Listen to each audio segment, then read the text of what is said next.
আজকে যে গুরুত্বপূর্ণ আপডেটটি এই ভিডিওর মাধ্যমে তুলে ধরবো সেটি হচ্ছে ওএমআর সিট সংক্রান্ত। ওএমআর সিট নিয়ে যে দেখার জন্য যে নির্দেশিকা জারি করা হয়েছিল কলকাতা হাইকোর্ট ডিভিশন বেঞ্চের তরফ থেকে, সেই মামলাটি একটি গুরুত্বপূর্ণ আপডেট উঠে এসেছে। সেখানে যে ডেটটি ছিল লাস্ট ডেট, যে ডেট পর্যন্ত সেই সমস্ত ওএমআর সিট চেক করার জন্য যে সমস্ত চাকরি প্রার্থীরা আছে তারা দেখতে পারবে, সেই যে ডেটটি সেই ডেটটি কিন্তু মার্চ মাসের 4 তারিখ করা হলো, অর্থাৎ ডেটটিকে বাড়ানো হয়েছে সেই সমস্ত চাকরি প্রার্থীদের যাতে সুবিধা হয়। আরও যে সমস্ত চাকরি প্রার্থীরা এই সংক্রান্ত নিউজটি এখনও পর্যন্ত পায়নি তাদেরকে শেয়ার করে দেবেন, যাতে তারা যে ওএমআর সিট, তাদের নিজস্ব ওএমআর সিটগুলো যেগুলো সিবিআই এবং ইডির আধিকারিকরা উদ্ধার করেছিল, সেই সমস্ত নথিগুলো তারা অরিজিনাল দেখতে পায় এবং সেই সমস্ত নথির যে আসল কপিতে তাদের নাম্বার কত আছে সেই সমস্ত যে ডাউটগুলো ছিল সেগুলো যাতে ক্লিয়ার হয়ে যায়। এখানে প্রায় 54 লক্ষ মতো চাকরি প্রার্থীর কিন্তু ইন্টারভিউ পাস করেছে।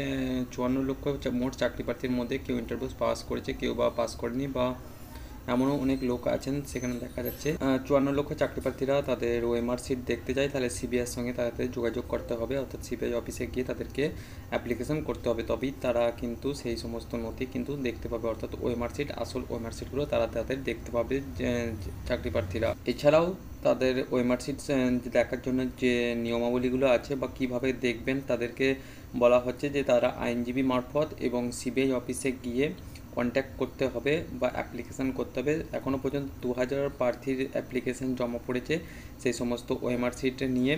তো এক বিতর্কিত যে ওএমআর সিটের নম্বর বিভাজন, সেই নিয়ে কিন্তু যে একটা পদক্ষেপ করা হয়েছে, আগামী দিনে দেখা যাক সেই সমস্ত আপডেট কি আসে।